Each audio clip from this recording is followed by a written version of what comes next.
Hi everyone, welcome back to my channel English Classes. Please like, share and subscribe to my channel. Do not forget to press the bell icon so you will get notification on your mobile. आज का topic है advance English structure. अगर वह मेहनत करता तो पास हो जाता।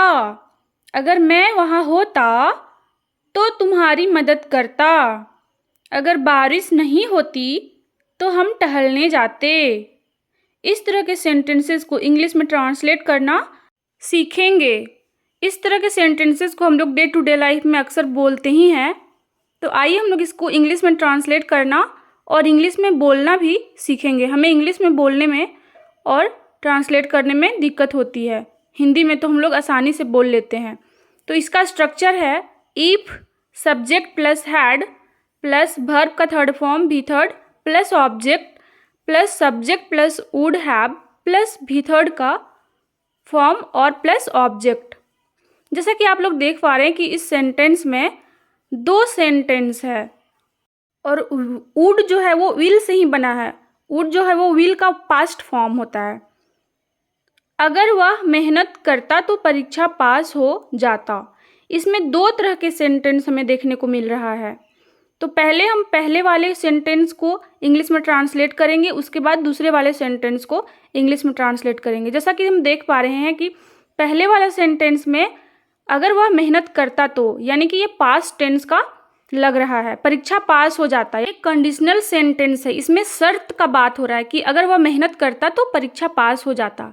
If he had worked hard he would have passed the examination. और ये पास्ट टेंस का बात हो रहा है, इसलिए यहाँ पर हैड का यूज़ किए हैं। इफ़ ही हैड यानी कि अगर होता, यानी कि ये पास्ट टेंस का बात हो रहा है, तो इसलिए हैड का यूज़ किए हैं। और वुड जो है वो विल का पास्ट फॉर्म है वुड, इसलिए जब भी हम पास्ट टेंस का बात करेंगे और उसमें हमें फ्यूचर टेंस का बोध होगा तो हम वुड का यूज़ करेंगे। अगर मैं वहाँ होता तो तुम्हारी मदद करता। इस सेंटेंस से हमें क्या पता चल रहा है कि ये शर्त हो रहा है। यहाँ पे कंडीशनल सेंटेंस शर्त रखा जा रहा है कि मैं वहाँ होता तो मैं तुम्हारी मदद करता। If had I had been there I would have helped you. B जो है वो वर्ब का फर्स्ट फॉर्म है और बीन जो है वो वर्ब का थर्ड फॉर्म है। अगर तुम कोशिश करते तो जीत जाते। इसमें भी हमें पास्ट टेंस का बोध हो रहा है कि हम पास्ट में फ्यूचर का बात कर रहे हैं। जैसे कि अगर हम कह रहे हैं कि अगर तुम कोशिश करते तो तुम जीत जाते, हम पास्ट टेंस का बात कर रहे हैं और पास्ट में हम फ्यूचर की बात कर रहे हैं। If you had tried you would have von. तो सबसे पहले वाला सेंटेंस में हैड का यूज़ करना है, उसके बाद वाला सेंटेंस में वुड हैव का यूज़ करना है, क्योंकि पहले वाला में हम पास्ट का बात कर रहे हैं और सेकेंड वाला सेंटेंस में हम फ्यूचर का बात कर रहे हैं, पास्ट में ही फ्यूचर का बात कर रहे हैं। तो इस तरह से सेंटेंसेस को बनाना है। वॉन जो है वो वर्ब का थर्ड फॉर्म है, विन का थर्ड फॉर्म वॉन होता है, जीतना, यानी कि विन का मतलब होता है जीतना। अगर तुमने पढ़ाई करते तो तुम भी आईएएस बनते। अगर तुम पढ़ाई करते तो तुम आईएएस बनते। अगर का मतलब होता है शर्त रखा रहा है कि यहाँ पर कंडीशन एक है कि अगर तुम पढ़ाई करते तभी पास होते, अगर तुमने पढ़ाई नहीं की तो तुमने पास नहीं किया। तो if you had studied you would have also become an IAS. If you had studied, you would have also become an IAS. अगर मैं वहाँ होता तो मैं भी आता। यहाँ पर दो तरह के सेंटेंसेस है। अगर मैं वहाँ होता, ये पास्ट टेंस का बात हो रहा है। मैं भी आता, तो मैं आता मतलब पास्ट में ही फ्यूचर का बात हो रहा है। तो सबसे पहले वाला सेंटेंस में इफ़ का यूज़ करेंगे, उसके बाद subject I had been there I would have come.